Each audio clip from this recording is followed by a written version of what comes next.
During Katrina, we were in Poplarville, Mississippi, I believe there at the school in a crowded little building. We weren't exactly sure what we were doing there, but they said, we've got a very important visitor that's here to help you. And in fact, he did.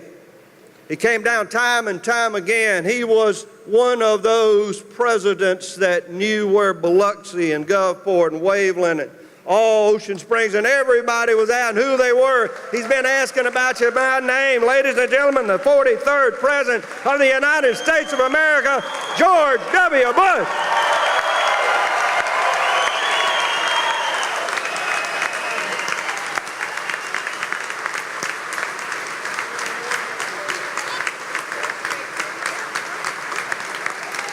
Thank you all.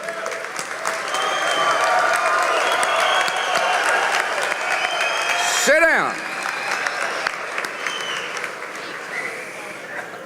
The Governor, Laura, and I are thrilled to be here. I'm glad Marty Stewart's on the stage. As the governor said, he and I have the most hair combined of all the state of Mississippi.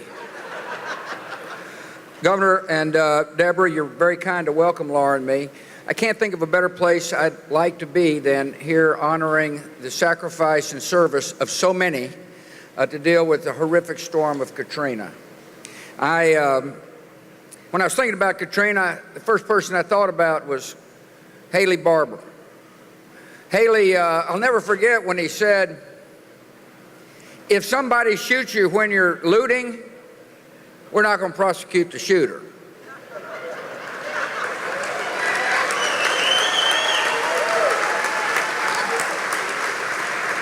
And guess what happened? There wasn't any looting. Haley was, and Marcia, the face of the recovery, were fantastic leaders. It is a reminder that during these major catastrophes, it's important to have strong leadership at the state level in order to help the citizens of their respective states. Haley Barbour provided that leadership. And for that, the people of Mississippi are grateful to you, Haley.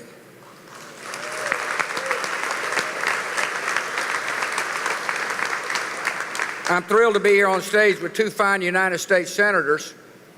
One of them wasn't a senator during this period of time. That senator was Trent Lott. But Trent Lott and Thad Cochran, along with Congressman Wicker, did you all a service for making sure that billions came down here to help in the recovery. Haley and Lott and Thad, I kind of got tired of their phone calls. Every time we need a little more money. But the money was well spent. And this part of the world is coming back stronger than it was before. And we're grateful to be in your presence.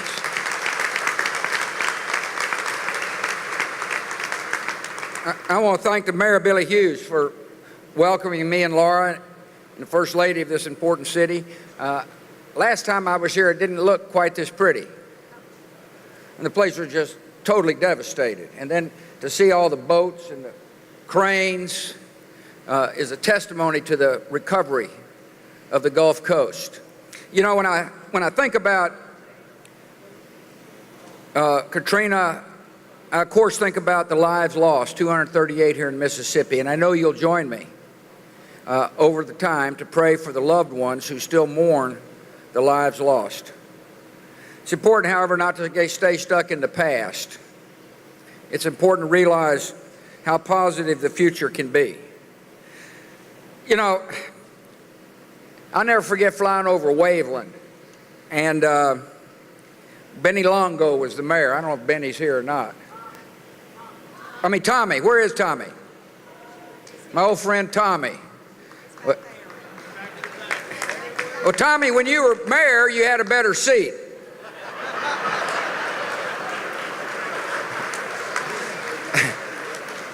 At age 69, it's hard to see that far, but I did see you waving, and I hope you're doing well. I remember Eddie Favre.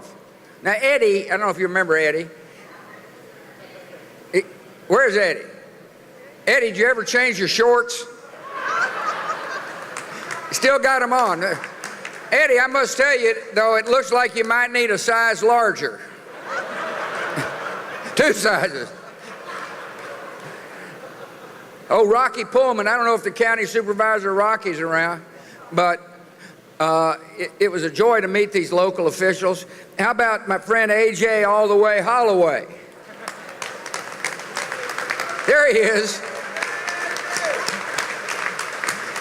Remember we were walking through Biloxi, Holloway?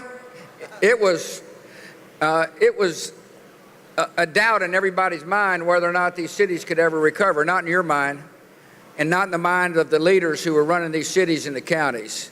It was an impressive display of leadership down here on the Gulf Coast. Oh, Brent Ward. I don't know if Brent's here today or not, but yeah, hi Brent, how you doing, buddy? Yeah, great to see you. Billy Skelly. I think the governor told me Billy was on the job for like 1 day. That's what we call a test of leadership, Billy. I really want to praise the first responders who are here. And I want to praise our military. The devastation of that storm was just unbelievable. Most Americans have no clue what it was like. They could see it on TV, but you couldn't really get a feel for it unless you were here. And what most Americans can't really get a feel of is the courage and perseverance and dedication of the thousands who rushed into harm's way, many of whom are in this audience. America and the people of Mississippi owe you a huge debt of gratitude.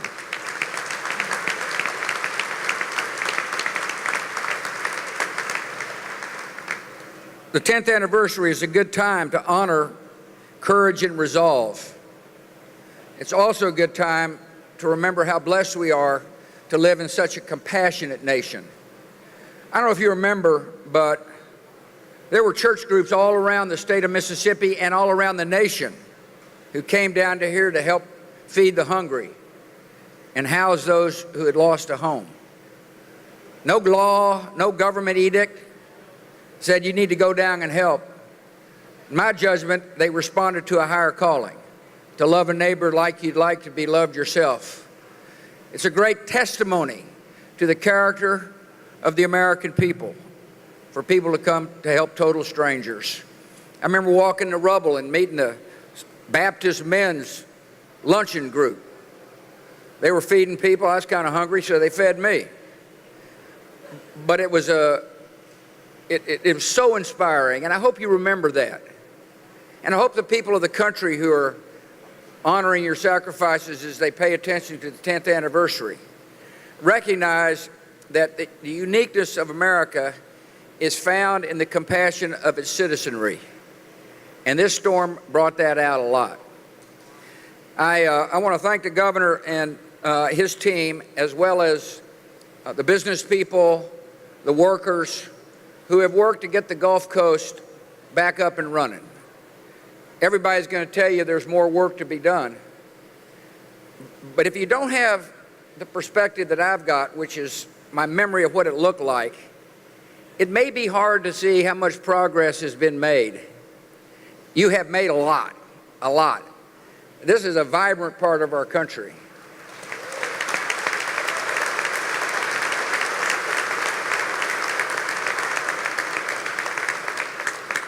And by the way, President 41 got a lot of friends in this state, sends his best.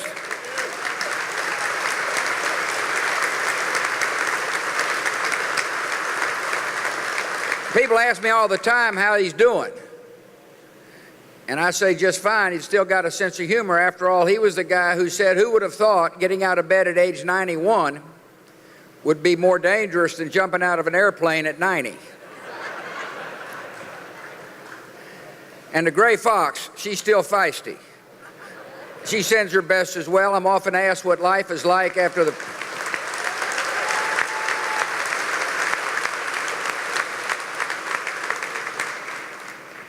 They ask us what life is like after the presidency. It's great. Laura and I are glad to be living in Texas. We love Texas. It's our home. We're happy to have returned. You know, when you're over 65 years old and you're sitting around with your friends, all you do is talk about medicine that you take and your grandkids. We finally got two. Ours happen to be the smartest grandkids in America. I mean, Mila can speak Mandarin. So life is wonderful. We're thrilled to be back here with you. We thank you for the example you set. It's a great state full of great people. God bless.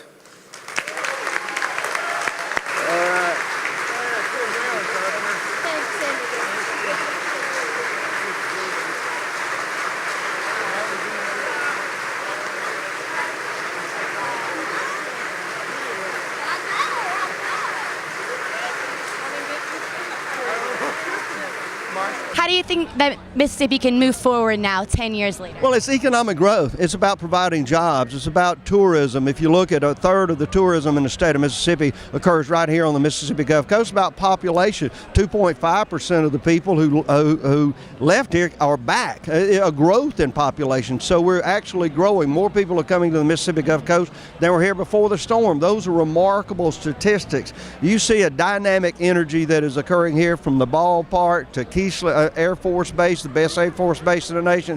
This is a remarkable growth.